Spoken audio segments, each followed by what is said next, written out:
अब तक आपने देखा कि महेश अपने परिवार के साथ आर्थिक तंगी की वजह से गांव के एक सालों पुराने घर में रहने आता है। उस घर में अजीब अजीब घटनाएं होती रहती हैं और एक दिन महेश की बेटी पिंकी अपने कमरे में बेहोश मिलती है। हे भगवान, ये मेरी बच्ची को क्या हो गया? बबलू जल्दी से एक गिलास में पानी लाता है और पिंकी के चेहरे पर पानी के छींटे डालता है। पिंकी हड़बड़ाते हुए उठती है। चुड़ैल, चुड़ैल, माँ, वो चुड़ैल मुझे मार डालेगी। कौन सी चुड़ैल बेटा? यहाँ तो कोई भी नहीं है। नहीं माँ, वो यहीं थी मेरे पीछे और उसने मुझे मारने के लिए मेरा गला भी पकड़ा था। उसके बहुत लंबे लंबे नाखून थे और वो बहुत डरावनी थी माँ।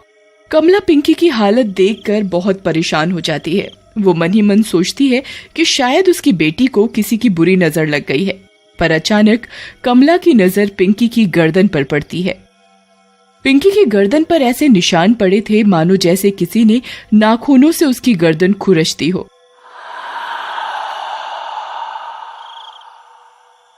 मैं तुम्हारे पापा के आते ही उनसे बात करूंगी, सब ठीक हो जाएगा बेटा, तू परेशान मत हो। शाम को महेश के आते ही कमला उसे सारी बात बताती है। ऐसा करते हैं, हम लोग कल मंदिर चलते हैं, वहाँ जाकर हम पिंकी को झाड़ा लगवा देंगे। अगले दिन सुबह सुबह सब मंदिर जाने के लिए तैयार हो जाते हैं। मंदिर जाकर पिंकी फिर से अजीब बर्ताव करने लगती है और मंदिर के अंदर जाने से मना करने लगती है। मुझे नहीं जाना अंदर, तुम लोग जाओ, मैं यहाँ बाहर ही ठीक हूँ। ऐसा नहीं करते बेटा, मंदिर जाने से कभी मना नहीं किया करते। मैंने जब बोल दिया कि मुझे अंदर नहीं जाना तो फालतू की जिद क्यों कर रही हो? महेश और कमला पिंकी को पकड़कर जबरदस्ती मंदिर के अंदर ले जाते हैं। मुझे छोड़ दो, मुझे जाने दो।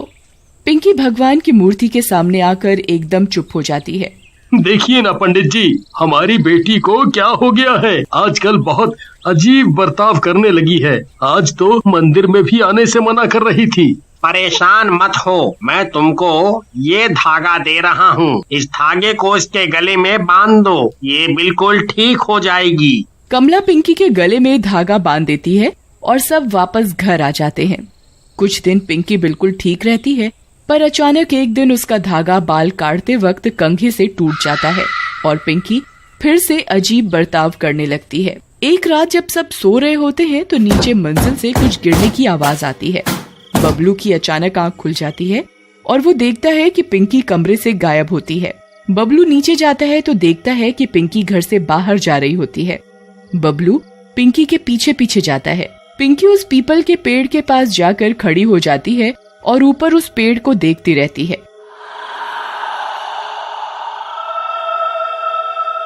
दीदी, तुम इतनी रात को यहाँ क्या कर रही हो? पिंकी बबलू की बात न सुनकर बस उसी पेड़ को घूरती रहती है। दीदी, मैं कब से आपको देख रहा हूँ, आप मेरी बात क्यों नहीं सुन रही? पिंकी तुरंत बबलू की तरफ पलटती है। ऐसा लगता है जैसे पिंकी अभी होश में आई हो। मैं यहाँ कैसे आई?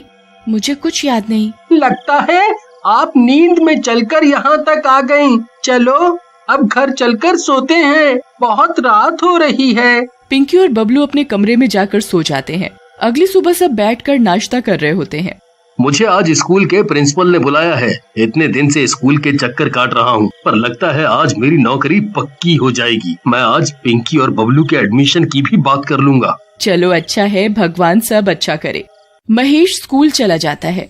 कमला और पिंकी किचन में और बबलू बाहर खेलने चला जाता है। कमला किचन में सब्जी काट रही होती है और पिंकी आटा गूंथ रही होती है। सब्जी काटते काटते अचानक कमला का हाथ कट जाता है और उसके हाथ से खून बहने लगता है। पिंकी खून देखते ही फटाफट आटा छोड़कर कमला का हाथ पकड़कर खून चूसने लगती है। बस बस बेटा, जरा सा कटा है, मैं हाथ धो लूंगी तो खून बहना बंद हो जाएगा। पिंकी कमला का हाथ नहीं छोड़ती और उसका खून चूसती रहती है। कमला को पिंकी का ये बर्ताव बहुत अजीब लगता है और अचानक तभी कमला की नजर पिंकी की गर्दन पर जाती है। पिंकी का धागा गायब होता है। पिंकी, तुम्हारा धागा कहाँ गया? पिंकी कमला की बात न सुनकर बस उसके खून को चूस रही होती है।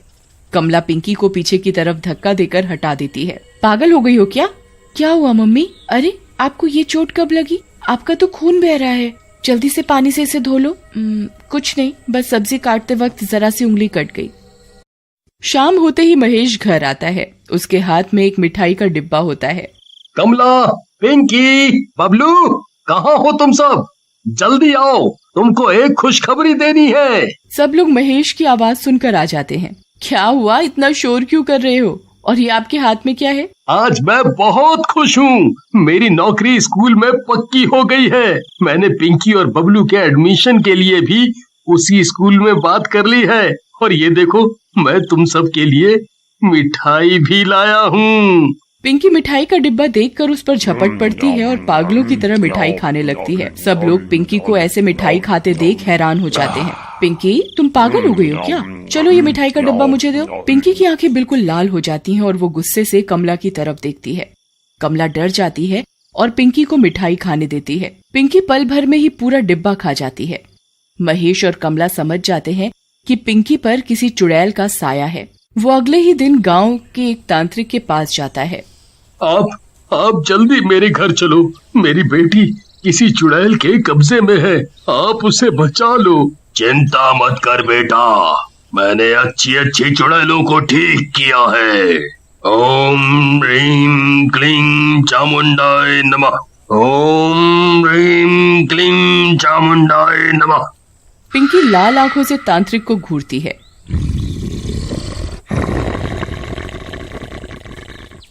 पागल तांत्रिक, तेरी इतनी हिम्मत कि तू मुझे रोकेगा? लगता है तुझे अपनी जान प्यारी नहीं है। पिंकी अपने एक इशारे से कमला को हवा में उड़ा देती है। बचाओ बचाओ, मुझे नीचे उतारो पिंकी बेटा। कौन पिंकी? मैं कोई पिंकी विंकी नहीं हूँ, मेरा नाम संगीता है। संगीता? कौन संगीता? अच्छा, अब तू मुझसे सवाल करेगी? तुझे तो मैं बताती हूँ। मेरी माँ को छोड़ दो, मेरी माँ को छोड़ दो। पिंकी बबलू की तरफ गुस्से से देखती है और उसे भी हवा में लटका देती है। तांत्रिक जल्दी से गंगा जल पिंकी के ऊपर डाल देता है और पिंकी कुछ देर के लिए बेहोश हो जाती है। महेश जल्दी से पिंकी को एक कुर्सी से बांध देता है। थोड़ी देर बाद पिंकी की आंखें खुलती हैं, पर वो अभी भी किसी आत्मा के वश में होती है। खोलो मुझे, किसकी हिम्मत हो गई जो मुझे बांधने की कोशिश की? तुम लोग क्या सोच रहे हो कि तुम लोग मुझे ऐसे बांध कर मुझे कब्जे में कर लोगे? तुम हमसे क्या चाहती हो? इस छोटी सी बच्ची ने आखिर तुम्हारा क्या बिगाड़ा है? तुम उसका पीछा क्यों नहीं छोड़ देती?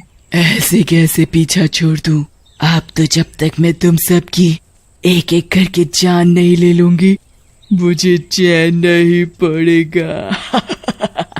तांत्रिक पिंकी के सर पर एक ओम का त्रिशूल लगा देता है। पिंकी बुरी तरह चिल्लाती है, छोड़ दो मुझे, तुम लोग मेरा कुछ नहीं बिगाड़ पाओगे, छोड़ दो मुझे। अगर तू मुझे अपने बारे में नहीं बताएगी तो मैं तुझे ऐसे ही तड़पाता रहूंगा। बता, तू कौन है? क्यों इन लोगों को दुखी कर रही है?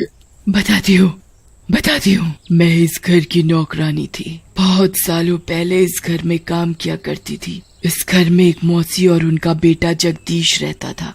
मैं ऊपर वाले कमरे में रहती थी। जगदीश मुझे बोलता था कि वो मुझे बहुत प्यार करता है। मैं भी उससे प्यार करने लगी थी। उसने मुझसे शादी का वादा भी किया था, पर एक दिन वो शहर गया और किसी और से शादी कर ली। मैं ये बात बर्दाश्त नहीं कर पाई और बाहर जो पीपल का पेड़ है उस पर फांसी लगाकर आत्महत्या कर ली। मरने के बाद भी मेरी आत्मा को शांति नहीं मिली। मेरा मकसद बस जगदीश की जान लेना था। एक दिन जब वो अपनी बीवी के गांव आया तो मुझे उसे मारने का मौका मिल गया था, पर उसकी माँ की वजह से वो बच गया। उन्होंने पूजा करवा के मुझे ऊपर मेरे ही कमरे में हमेशा के लिए कैद कर दिया। मैं इतने सालों से उस कमरे में कैद थी, पर पिंकी ने वो कमरा खोलकर मुझे आजाद कर दिया। पर तुम्हारा गुनहगार तो जगदीश था। तुम इन लोगों के साथ क्यों बुरा कर रही हो? मैं इनका नहीं बल्कि वो हर उस इंसान का बुरा करूंगी जो मेरे सामने आएगा। तांत्रिक पिंकी के ऊपर भभूत डालता है और अचानक पिंकी के अंदर से वो आत्मा बाहर आ जाती है और पिंकी बेहोश हो जाती है। तांत्रिक उस आत्मा को जल्दी से एक लोटे में बंद कर देता है और उस पर एक लाल कपड़ा बांध देता है। उसके बाद तांत्रिक उस लोटे को पीपल के पेड़ के नीचे गाड़ देता है। पिंकी बिल्कुल ठीक हो जाती है और अगले ही दिन से बबलू के साथ स्कूल भी जाने लगती है।